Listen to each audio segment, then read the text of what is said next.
Yo recuerdo muy bien el día que a mí me diagnosticaron una enfermedad en el corazón, y lo primero que se me vino a la mente, y ahí estaba mi mamá también, era que yo iba a estar en esta tierra mientras Dios me necesitara y yo fuera útil. Y mientras esto pasara, tuviera yo o no la enfermedad, yo iba a ser útil a Dios, no dependiendo de la enfermedad que yo tuviera, sino de la fe que por medio de Jesús yo había recibido.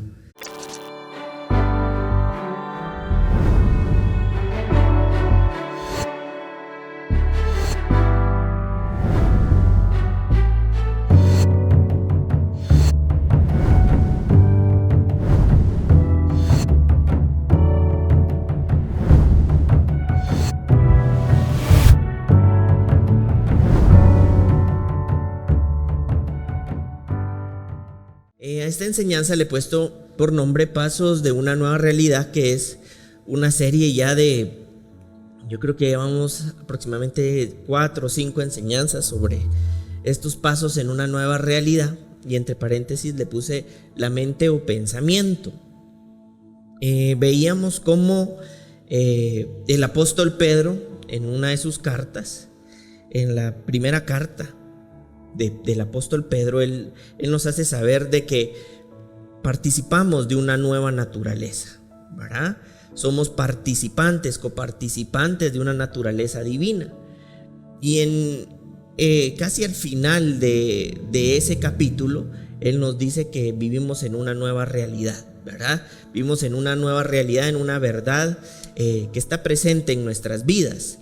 Y es aquí donde yo quisiera que cada uno de nosotros pudiéramos apropiarnos verdaderamente esta palabra, creer que en verdad nosotros participamos de una nueva realidad espiritual, y es según esa nueva realidad de vida que entonces nosotros vivimos, ¿verdad? Es una realidad suprema, es eterna. Hemos hablado inclusive del amor, en su momento también hablamos del perdón, también hablamos de la autoridad, también previo a eso hablamos de 2 enseñanzas del pasos de una nueva realidad, que era como la base sobre la que íbamos a estar enseñando.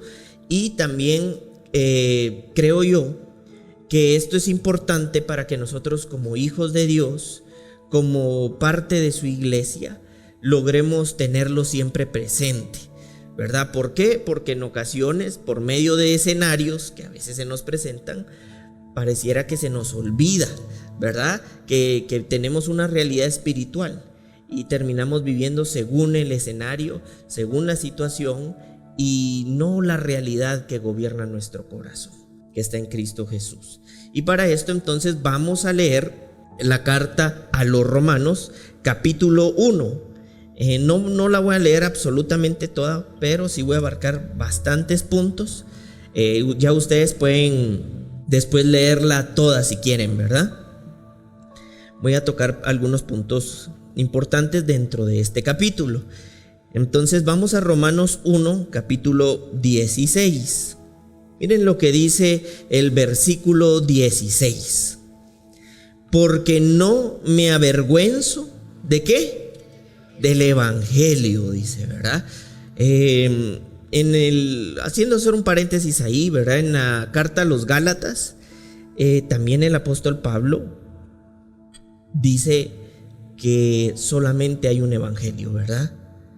No es que haya muchos evangelios, mucha palabra, o sea, diferentes tipos de palabras de Dios, sino solamente una. Lo que sucede es que leemos a veces distorsionado, entonces creemos que hay diferente evangelio, ¿verdad? Diferentes evangelios. Pero entonces aquí el apóstol Pablo está hablando del único evangelio, el evangelio de Jesús, de Jesucristo, el evangelio del reino, el que predicó Jesús cuando resucitó y antes de morir, por supuesto, pero que le dio un enfoque muy fuerte en el momento en el que él resucita. Por lo menos durante 40 días se dedicó a la predicación de ese evangelio. ¿De cuántos evangelios? De un evangelio. ¿De cuál evangelio? El evangelio de Cristo, ¿verdad? Entonces dice aquí el apóstol Pablo, teniendo ese entendimiento, que él no se avergüenza de ese evangelio, del evangelio del reino, del evangelio de Jesús, ¿verdad? Y aquí dice una de las razones por las que él no se avergüenza de este evangelio, y dice que es porque es poder de Dios para salvación a todo aquel que ¿qué? Cree. El judío primeramente y también el griego. Ahí les voy a explicar un poquito el contexto al finalizar la lectura. En el versículo 17 dice, porque en el evangelio, ¿cuántos evangelios? Uno. La justicia de Dios se ¿qué? Revela por fe y para fe, como está escrito, mas el justo por la fe, ¿qué cosa? Vivirá. ¿Cuál es el fundamento de nuestras vidas entonces? Cristo. La fe. O sea, el justo va a vivir por fe. No va a vivir por otra cosa. Ni por la pandemia, ni por las manifestaciones, ni por una enfermedad. No, va a vivir ¿por qué? Por fe. Por fe va a vivir el justo. Entonces miren lo que dice el versículo 18. Porque la ira de Dios se revela desde el cielo contra toda impiedad e injusticia de los hombres que detienen con injusticia la verdad. ¿Esta verdad en dónde está? En ese evangelio, ¿verdad? Entonces el versículo 19 dice, porque lo de Dios se conoce, les es manifiesto, revelado, ¿verdad? Pues Dios se los manifestó. ¿Dios qué? Se lo reveló, en otras palabras. Versículo 20. Porque las cosas invisibles de Él, su eterno poder y deidad, se hacen claramente ¿qué? Visibles. ¿Desde cuándo? La creación del mundo. Siendo entendidas por medio de las cosas hechas, de modo que no tiene excusa. Nadie tiene excusa, ¿verdad? También en su momento ya se los voy a explicar. Solo ahorita quiero que leemos una lectura. Versículo 21. Pues habiendo conocido a Dios, no le glorificaron como a Dios, ni le dieron gracias, sino que se envanecieron ¿en qué cosas? En sus razonamientos, y su necio corazón fue entenebrecido. Versículo 22. Profesando ser sabios, se hicieron necios. Vamos a ir al versículo 25. ¿Por qué se hicieron necios? Y aquí no lo dice también.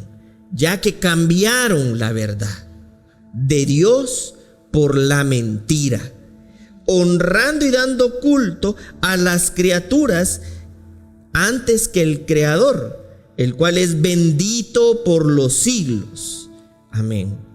Vamos a leer ahora el versículo 28. Y como ellos no aprobaron tener en cuenta a Dios, Dios los entregó a una mente reprobada para hacer cosas que no convienen. Versículo 29. Estando atestados de toda injusticia, fornicación, perversidad, avaricia, maldad, llenos de envidias, homicidios, contiendas, engaños y malignidades. Versículo 30. Murmuradores, detractores, aborrecedores de Dios, injuriosos, soberbios, altivos, inventores de males. Ahí entran los chismositos. Desobedientes a los padres. Y versículo 31 dice, necios, desleales, sin afecto natural, implacables y sin misericordia. Bueno, ay pastor, ¿y por qué inició? Si así iniciamos va fuerte. Pero vamos a darnos cuenta de algo. Pero antes de explicarles que en esta carta dirigida a los romanos, el objetivo principal del apóstol Pablo es explicar de alguna manera la justificación por medio de la fe. Es decir, que hemos sido justos por la fe en Jesús. O sea, esa fe en Jesús nos justifica y entonces nos hace justos. Pero también existía un conflicto entre los judíos y los gentiles que participaban de la iglesia. Entonces el apóstol Pablo también, de alguna u otra manera, lo que estaba buscando era la unidad en la fe y que todos éramos justos. Por eso hay un versículo que leímos ahí donde habla de los judíos y habla también de alguna manera de los gentiles.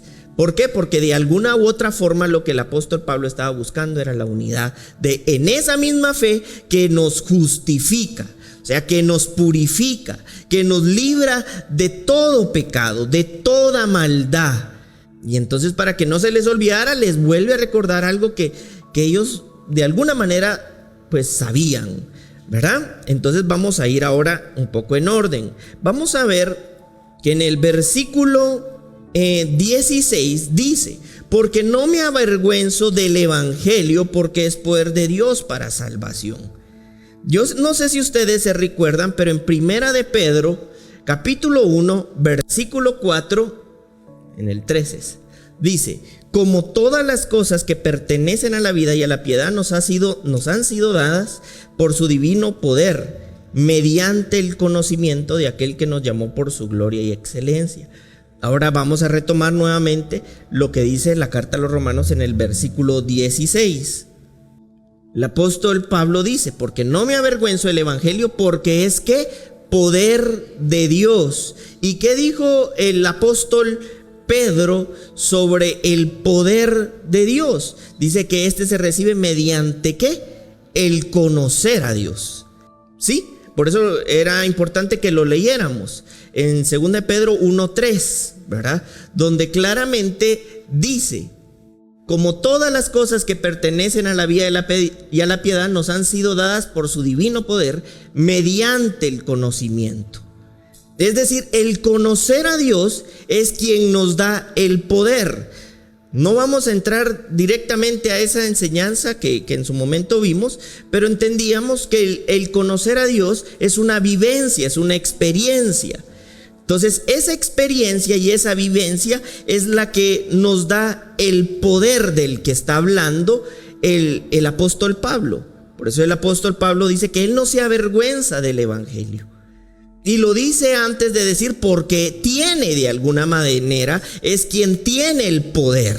Y es el evangelio la forma por medio de la que nosotros recibimos el poder de Dios. Tenemos la experiencia, la vida de Dios. Y por medio de esa vida de Dios, entonces tenemos el poder de Dios. ¿Y qué es el poder de Dios? El dunamis, ¿verdad? Ese poder explosivo controlado de Dios en nuestros corazones, en nuestros pensamientos y en nuestras vidas. Entonces, de alguna manera, el apóstol Pablo estaba diciéndonos que él no se avergüenza del evangelio, porque es poder de Dios, es ese poder espiritual que viene mediante el conocer a Dios. Y ese conocer a Dios salva a todo en el que en Dios cree. También veíamos la semana pasada que aquellos que creyeron, dice que le recibieron. ¿Y qué era el recibirle? Es tener un corazón activo para tomar lo que está a disposición. Es decir, lo que nos están dando es lo que nosotros recibimos. Pero ¿cómo, pastor? ¿Cómo puede decir eso? Entonces es una obra de la carne. Y no, esa es una obra también de la gracia. Y es una obra de la gracia porque Dios dice en las Escrituras que nos predestinó, nos determinó. Y porque nos determinó, predispuso acciones en esta vida que nos permiten ese tipo de actitudes. Como por ejemplo, por medio de la palabra de Dios, preparar nuestro corazón para recibir de manera activa la palabra de Dios en nuestros corazones. Entonces es ahí donde nosotros recordamos que el apóstol Pedro enseñaba sobre ese conocer por medio de lo que se dice, pero que ahora eso que se dice debe ser revelado a nuestros corazones. Y en esa vivencia, entonces ese conocer es un poder que nos salva. Y nos salva de nosotros. Nos salva de nuestra humanidad, nos salva de nuestra condición en donde nacimos muertos. en delitos y pecados, pero que ahora por la gracia de Dios somos salvados. Y esta salvación por el evangelio que hemos recibido es poderosa en esta vida. Es decir, tú tienes en Cristo Jesús una vida poderosa porque eres un salvado de Dios. Y esa es parte de esta nueva realidad en el Espíritu. Esta realidad espiritual que debemos abrazar como una propuesta de Dios que nos establece a nosotros en una realidad gloriosa, poderosa, abundante y eterna. Entonces ahora, entendiendo esto, podemos ver, y entonces aquí está lo que dice al judío primeramente y también al griego, ¿verdad? Perdón, era el griego con quienes también tenían estas dificultades. Y en el versículo 17 dice: porque en el evangelio la justicia de Dios se revela por fe y para fe, como está escrito, mas el justo por la fe vivirá. Es decir, la fe es un regalo de Dios, es parte del don de Dios. ¿Y por qué es parte del don de Dios? Porque Dios mismo es la expresión de esa fe que nosotros humanamente no tenemos. Una de las ideas de los romanos que hasta el día de hoy ha permanecido es que la fe es el producto de nuestras propias obras. Entonces, para el apóstol Pablo era importante que los romanos entendieran que la fe que hemos recibido es por él y para él. Y hemos recibido de parte de Dios en esta abundante riqueza espiritual y realidad de vida el don de la fe por medio de Jesús. Entonces es poderoso porque por medio de esta fe nosotros podemos entonces vivir, dimensionarnos y avanzar sobre cualquier vida que nosotros de alguna manera estemos enfrentando.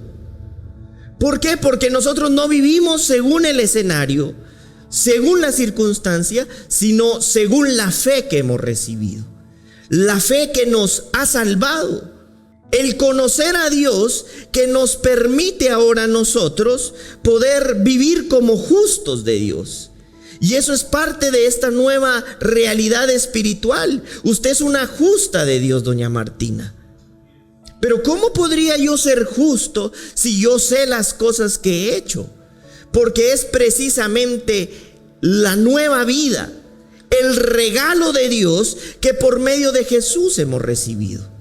Y por medio de ese regalo dado por Dios, dándonos a su Hijo, es que nosotros hoy podemos vivir por fe. No según la situación, porque si nosotros vivimos sin propósito, entonces nosotros nos convertimos esclavos de lo inmediato. Y quien vive esclavo de lo inmediato nunca va a poder avanzar porque no tiene meta, objetivo, propósito que alcanzar, hacia dónde dirigirse. Pero nosotros como justos de Dios hemos recibido la fe de Dios para entonces poder avanzar en propósito, a la meta, al objetivo, y es esa la razón por la que vivimos. Amén. Vamos a leer ahora lo que dice el versículo 20. Dice de la siguiente manera: porque las cosas invisibles de Él, su eterno poder y deidad, se hacen claramente visibles desde la creación del mundo, siendo entendidas por medio de las cosas hechas, de modo que no tienen excusa. Y fíjense que esto que dice la carta a los romanos no necesariamente requiere revelación, porque dice que las cosas invisibles de Él y su eterno poder y deidad se hacen claramente visibles. Difícilmente visibles, claramente visibles, desde que se creó el mundo, siendo entendidas por medio de las cosas hechas. O sea, no se necesita gran revelación para ver que hay un árbol allá afuera, pues, que se me revele este árbol. Si seguís caminando te vas a hacer contra el árbol, ahí está el árbol, porque es una cosa hecha, creada desde lo invisible. Por eso es que claramente dice aquí: siendo entendido por medio de las cosas hechas, de modo que no tienen excusa. Y quisiera yo decirles algo que yo escribí acá. Y escribía de la siguiente manera: solo Dios puede ser ateo, porque para negar algo que existe, deberíamos conocer la totalidad de la existencia. Y para decir que algo no es real, deberíamos trascender a la existencia. Y eso ningún humano lo puede hacer. Por eso dice la Escritura que los necios son los que niegan la existencia de Dios. Porque claramente el apóstol Pablo está diciendo que hay cosas que ni siquiera necesitan revelación y que evidentemente demuestran que Dios existe por medio de las cosas hechas. Porque nada se hace solo.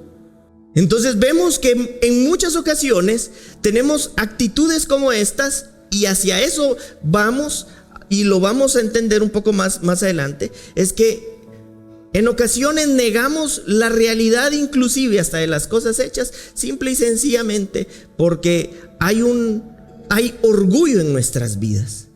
¿Y por qué hay orgullo en nuestras vidas? Porque desde el momento en que el hombre cayó desde el Edén, la voluntad del hombre, la naturaleza del hombre y la soberbia entró a lo profundo del hombre. Es decir, nosotros tenemos la oportunidad de no solamente saber de que Dios existe por todas las cosas hechas, sino además una vida espiritual que nos permite ver una realidad de fe. Una realidad de fe que nos es dada por medio del evangelio de Dios para que podamos vivir como justos de Dios. Por eso hay personas que a lo largo del tiempo, entre más se han ido adentrando para conocer la existencia de Dios, quizá Dios no se les revela, pero ellos mismos se dan cuenta que detrás de todo lo que se están dando cuenta hay alguien que lo creó, y entonces no lo pueden negar. Pero no solo esa oportunidad tenemos nosotros, sino ahora por medio de la vida espiritual, tener la fe de un justo, la fe del justo, y poder entonces en esta vida espiritual avanzar y dar pasos de entendimiento en esta nueva realidad en la que nosotros estamos. Yo recuerdo muy bien el día que a mí me diagnosticaron una enfermedad en el corazón, y lo primero que se me vino a la mente, y ahí estaba mi mamá también, era que yo iba a estar en esta tierra mientras Dios me necesitara y yo fuera útil.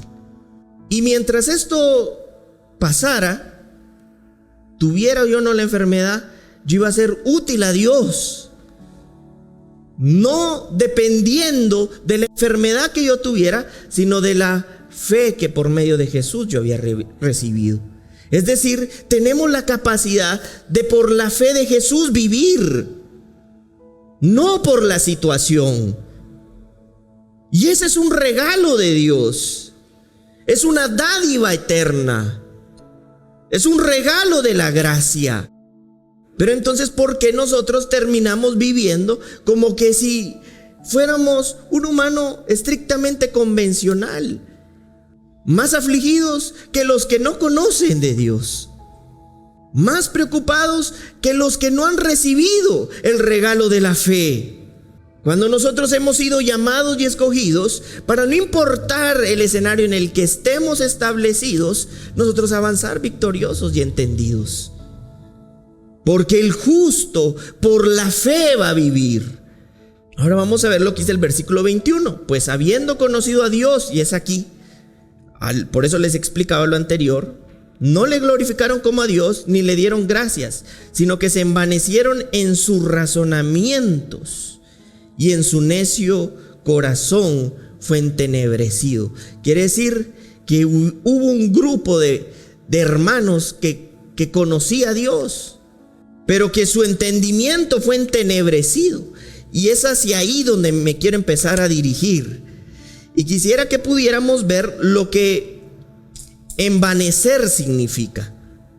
Envanecer viene del griego mataió, que significa perder el rumbo, volverse inútil o vano, volverse vanidoso o tonto, o ser alguien moralmente malvado. La semana anterior a esta vimos sobre la autoridad como una vida en esta realidad espiritual, Y veíamos que la autoridad tiene que ver con vivir moral y dignamente como el Señor nos ha llamado a vivir. Y veíamos el ejemplo de Jesús incluso, de cómo la gracia de Dios era visible no solo ante Dios, sino ante los hombres. ¿Por qué? Porque la misma autoridad que Él mismo por propiedad tiene, le hacía vivir moralmente bien. Es decir, la autoridad también se hace visible en el estilo de vida que se tiene. Y entonces aquí vemos lo contrario. Habían hijos de Dios que aparentemente le conocían, porque dice el apóstol Pablo, habiéndole conocido, no le glorificaron ni le dieron gracias, sino se volvieron inútiles, dice. Perdieron el rumbo, se volvieron vanidosos o tontos, o decidieron ser moralmente malvados. Recordemos que hemos nacido en una condición caída, pero Dios nos ha salvado, y por eso iniciamos leyendo el versículo 16, de esa condición caída. Nos ha rescatado. La salvación no es el fin último de Dios. Es decir, no es el último objetivo de Dios. Es el primer objetivo de Dios. Porque salvándonos nos incorpora completamente a una nueva vida, a una nueva realidad. A veces nosotros pensamos que la salvación solamente va a ser útil para cuando nos muramos. Y sí va a ser útil para cuando nos muramos, pero va a ser más útil mientras vivimos. Porque entonces se hace visible y notorio que Dios está multiplicándose en el carácter de alguien. Y eso evidencia y glorifica a Dios como un salvado de Dios. Entonces Él les está diciendo, nos está enseñando que hubieron algunos que por decisión propia volvieron a esa condición caída y perdieron el rumbo y dejaron de ser útiles. Empezaron a ser vanidosos. Empezaron a comportarse como tontos e incluso como malvados en su moral. Y dice acá, porque de alguna manera no le glorificaron. Se envanecieron, se volvieron vanidosos. Y quiero leerles lo que vanidad significa. Vanidad significa el orgullo de la persona que tiene un alto concepto de sus propios méritos y un afán excesivo de ser admirado y considerado por ellos. Es decir, llegó el punto donde había un grupo de personas que creían en Dios, pero obedecieron más la naturaleza caída del primer Adán. Y entonces se volvieron nuevamente a esa condición de orgullo. Y en esa condición de orgullo, entonces ellos perdieron el rumbo. Se envanecieron. Se volvieron vanidosos por sus propios razonamientos. Y entonces su corazón necio fue entenebrecido. Y no porque Dios mismo haya querido entenebrecerlos o volverlos vanidosos. Simple y sencillamente ellos decidieron dejar de ser obedientes a la fe que Dios les había dado y por medio de las que los había salvado. Ay, pastor, ¿usted por qué no sabe qué es luchar y batallar contra adicciones, vicios, situaciones, necesidades, dificultades? Pues no lo sé, o quizás sí lo sepa. Pero de lo que sí estoy claro es que en la vida en Cristo vivimos en una nueva realidad, que en la medida en la que nosotros nos entreguemos y obedezcamos la voz de Dios, Él va a ir transformando nuestras vidas a su semejanza. Y por eso también veíamos el proceso de Dios, donde la Escritura dice que Dios es ese fuego consumidor, porque Él es ese fuego que transforma todo lo que toca según a la condición que Él es. Entonces, ¿es posible vivir una nueva realidad sabiendo cómo soy? Claro que es posible. Es posible no por nuestros propios méritos, sino porque en Cristo hemos sido convertidos a justos. Y en esta vida espiritual recibimos el poder para poder vivir como justos. Pero ahora tiene que empezar a existir la disposición asertiva por medio de la gracia de Dios a creer esta palabra. Porque esa es una predisposición de la misma naturaleza que Dios nos ha dado. Por eso el mismo apóstol Pedro lo dice en esa carta: sean diligentes. O el apóstol Pablo también lo decía: y en lo que requiere diligencia, fervientes, como una olla de presión. No, entonces eso ya no es Dios. No, es Dios, porque es la gracia que te dio la naturaleza de Dios para desarrollar a Dios y no quedar sin rumbo, vanidosos en nuestros propios razonamientos y en un corazón necio, cuando ha sido profetizado que hemos recibido un nuevo corazón. ¿O no hemos recibido un nuevo corazón? Yo no sé si ustedes se han dado cuenta, pero cuando nos equivocamos, lo primero que se nos viene a la mente no es el ser un bendecido. Soy un tonto. Yo soy... Y todo eso no lo decimos. Pero rara vez nos decimos: soy un bendecido, soy un justo, soy un justificado, soy un redimido, soy un glorificado, soy un escogido, soy el cuerpo de Cristo, soy la iglesia, soy un perdonado, soy un amado.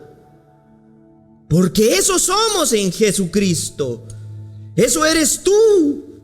Y si tú eres el cuerpo, imagínate en quién y quién eres tú. Entonces aquí claramente nos está diciendo: habiendo conocido a Dios, no le glorificaron como a Dios, ni le dieron gracias, sino que se envanecieron en su razonamiento, perdieron el rumbo, se volvieron inútiles, le dieron rienda suelta a la vanidad de sus mentes. Y entonces en el versículo 28 ya nos habla como que del efecto en sí de lo que esto generó.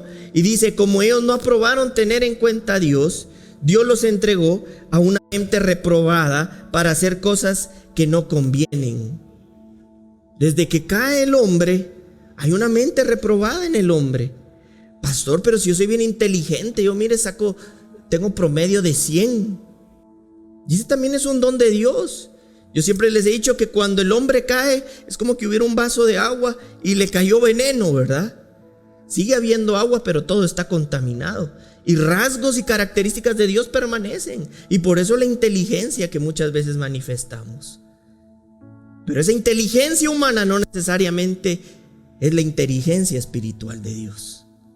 Esa inteligencia humana no necesariamente es el entendimiento de Dios. Entonces claramente aquí nos dice en el versículo 28: y como ellos no aprobaron tener en cuenta a Dios, los entregó una mente reprobada. Y quiero que podamos ver lo que significa una mente reprobada.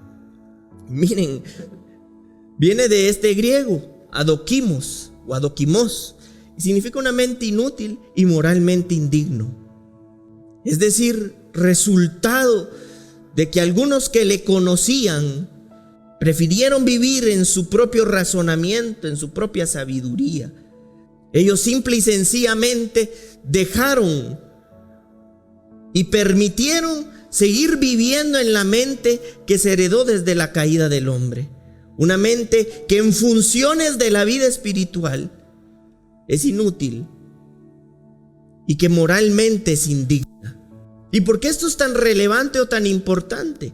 Porque en ocasiones es así como nosotros seguimos viviendo. Dios, ¿por qué me pudo haber escogido a mí si el pastor supiera lo que yo he sido, lo que he hecho?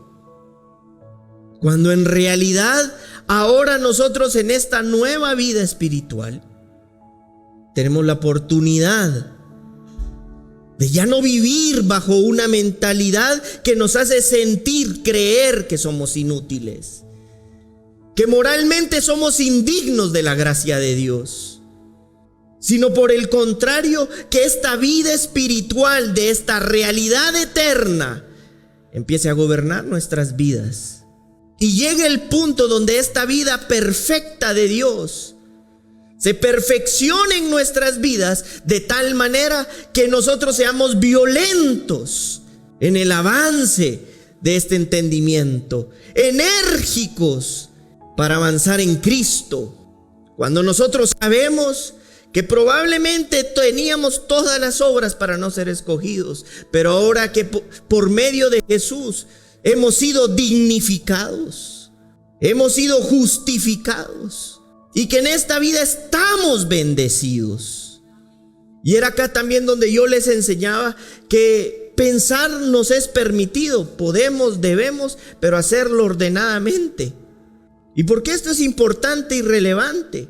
Porque el hacerlo ordenadamente nos va a permitir a nosotros acercarnos a las coordenadas del Evangelio de Dios y poder avanzar en ese camino.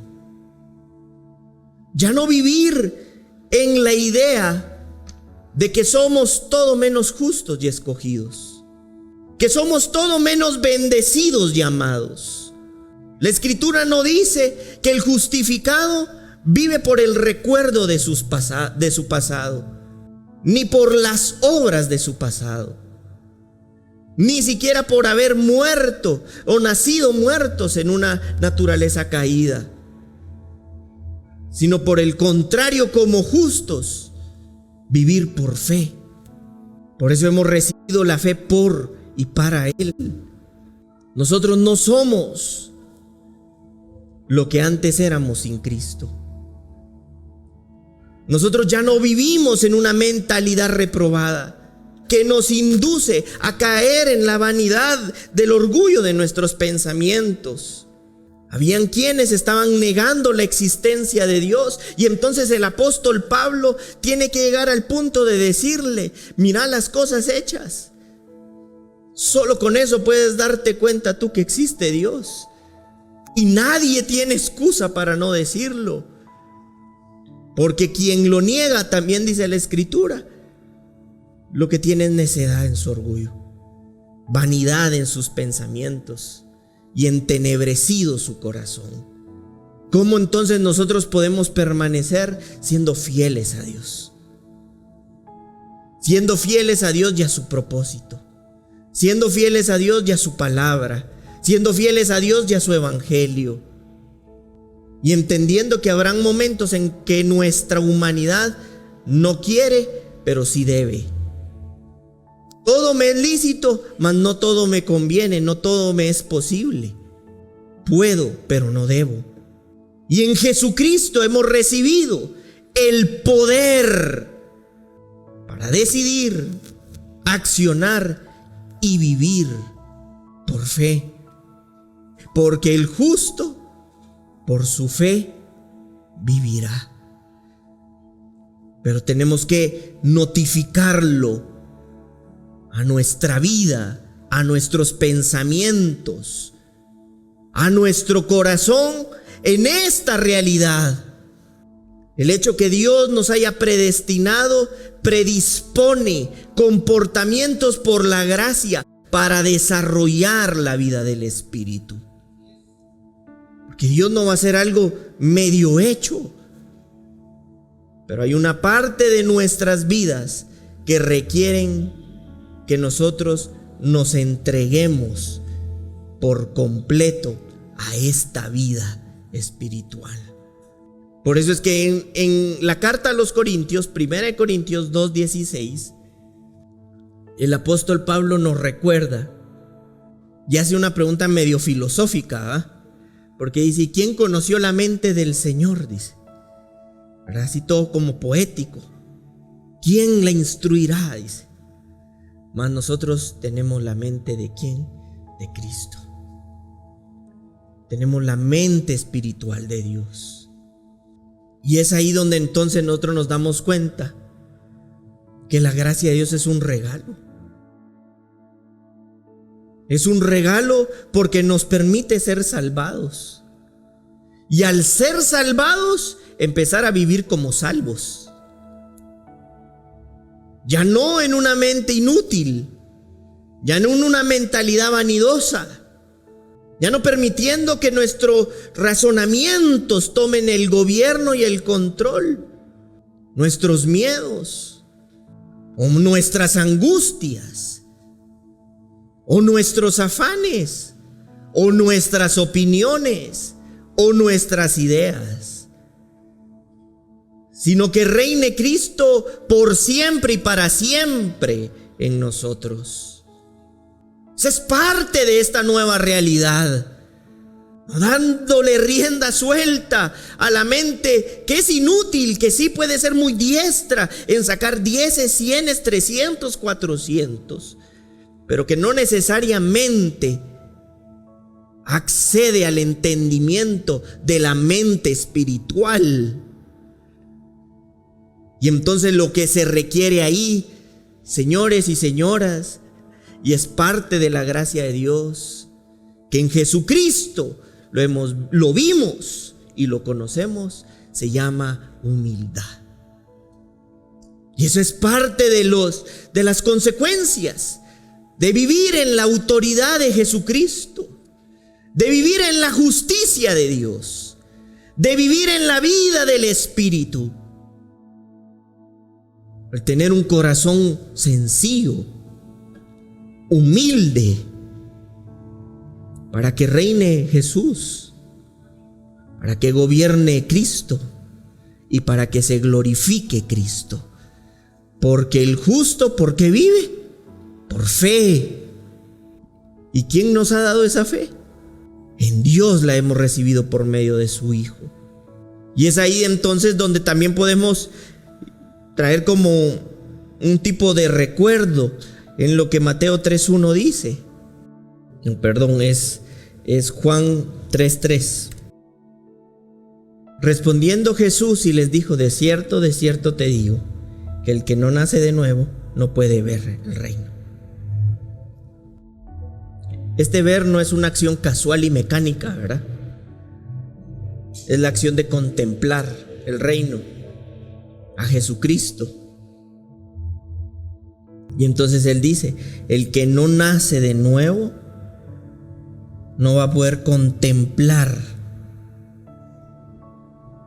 a Jesucristo. ¿Y por qué nosotros hemos recibido la salvación, la gracia, la justicia, la verdad, el evangelio, la palabra? Sí, por medio de Jesús, pero es por medio de Jesús que nosotros podemos nacer a una nueva realidad. Eres una nueva creación. Eres una nueva criatura. Es posible avanzar en esta nueva realidad con nueva inteligencia, con nueva mente, con una nueva vida, con una nueva fe. Por supuesto de que sí. Y es esta vida y esta realidad la que entonces ha colocado capacidades por su propia naturaleza para poderlo lograr. Y por eso dice el Evangelio de Lucas que para Dios no hay nada imposible. Y si para Dios no hay nada imposible y nos ha dado de su nueva vida, nos ha dado de su vida y es nueva en nosotros, para nosotros no es imposible pensar, razonar, vivir, creer, ser, hacer de acuerdo a la fe. Porque el justo por su fe vivirá. Y por medio del don de la fe, Dios nos da la capacidad de administrar toda la riqueza espiritual. Y es necesario que el administrador sea hallado fiel. ¿Y quién es el administrador de la fe que recibió? En Jesucristo, pero nosotros. Entonces creer en esta vida espiritual es posible, pero administra la fe que has recibido. para abrazar esta realidad y no quedar absorbidos en los pensamientos y en los razonamientos de la vieja vida. Porque eres una nueva criatura. Eres una nueva criatura. Eres una nueva creación. En Cristo, en Dios, hechura suya para andar en buenas obras, en las obras que de antemano Él preparó. Por eso el justo, ¿por qué vive? Por su fe. Por su fe, Lisbeth, por su fe. Esto es maravilloso. Porque en la vida, en el Espíritu, Dios nos ha equipado con todo lo que no teníamos. Para ser efectivos, productivos, plenos, llenos de gratitud y de entendimiento, poderosos en Cristo.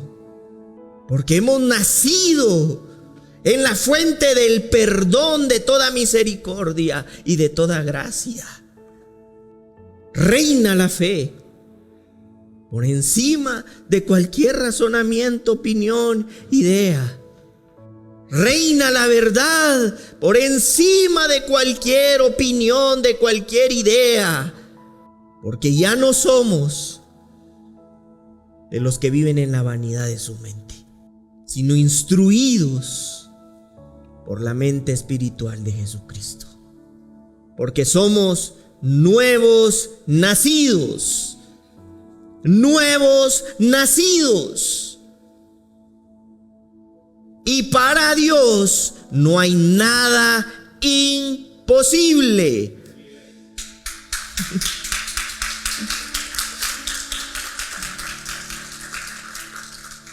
Dejemos operar a Dios humildemente, como barro en sus manos, como el labrador.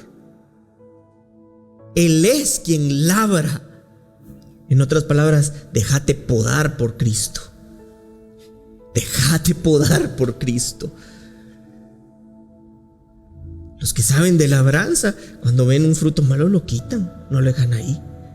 Lo quitan, van podando. El labrador sabe sobre cómo se cosecha. Y entonces en esa labranza de Dios es que se multiplica el fruto del Espíritu. Y eso inevitablemente forma el carácter de Jesús en nosotros. Gente llena de entendimiento, de amor, pero también apacibles, sencillos y humildes como Jesucristo, que no se aferró a su condición de hijo para decir yo qué. Mostró, modeló, evidenció la humildad del reino. Y con esto voy a ir terminando. Miremos lo que dice Romanos 12, no sé si 1. Así que, hermanos, os ruego por las misericordias de Dios que presentéis vuestros cuerpos en sacrificio vivo, santo, agradable a Dios, que es vuestro culto racional. Vuestro cuerpo en sacrificio, nuestro cuerpo como ofrenda viva, nuestros cuerpos crucificados vivos. Ese es nuestro culto, ¿qué? Racional. ¿Sabes por qué a veces en nuestras vidas todavía seguimos en tanta batalla? ¿Verdad? Sintiendo, viviendo nuestras familias, porque no nos presentamos crucificados ante Cristo, para que Él forme su nueva mente, su vida. Ese es nuestro culto racional. Señor, aquí estoy, crucificado delante de ti, pero fórmate tú, reina tú, gobierna tú. Y estoy seguro y convencido que eso va a mejorar nuestras familias, nuestros entornos, porque la expresión de Jesucristo es superior a la nuestra, por mucho. Necesitamos más culto racional, vivo, esa ofrenda de vida. Necesitamos a Jesucristo. Iglesia, démonos cuenta. Necesitamos a Jesucristo reinando en nuestros pensamientos. Ya no somos de los que viven vanidosamente, y dejar que Dios labre nuestras vidas. Y lo vuelvo a leer. Así que, hermanos, os ruego por las misericordias de Dios que presentéis. ¿Quiénes se presentan? Vuestros cuerpos, dice, en sacrificio, sacrificados, santo y agradable a Dios. Ese es vuestro culto racional. Para que Él reine, estamos crucificados nosotros. Para que Él se glorifique, estamos crucificados nosotros. Y es así como en esta nueva realidad, entonces gobierna y nos instruye la mente espiritual de Dios. Ya no vimos. Creo, pienso, me imagino, pongo. Estaba pensando y ¿no? Me presenté como sacrificio vivo para que reine Jesucristo y no reine yo. Y es así como entonces por la obra de Jesucristo, dice la Escritura, que se reina en vida. No porque seamos estrictamente nosotros quienes reinamos, sino porque Él reina a través de nosotros. No se trata de vivir como Jesús, sino de que Él viva su vida a través de nosotros. Por eso decía el apóstol Pablo, ya no vivo yo. ¿Quieres una nueva, de verdad, expresión de Dios en tu vida? Ya no vivas tú. Permite que viva Cristo a través de ti. Amén.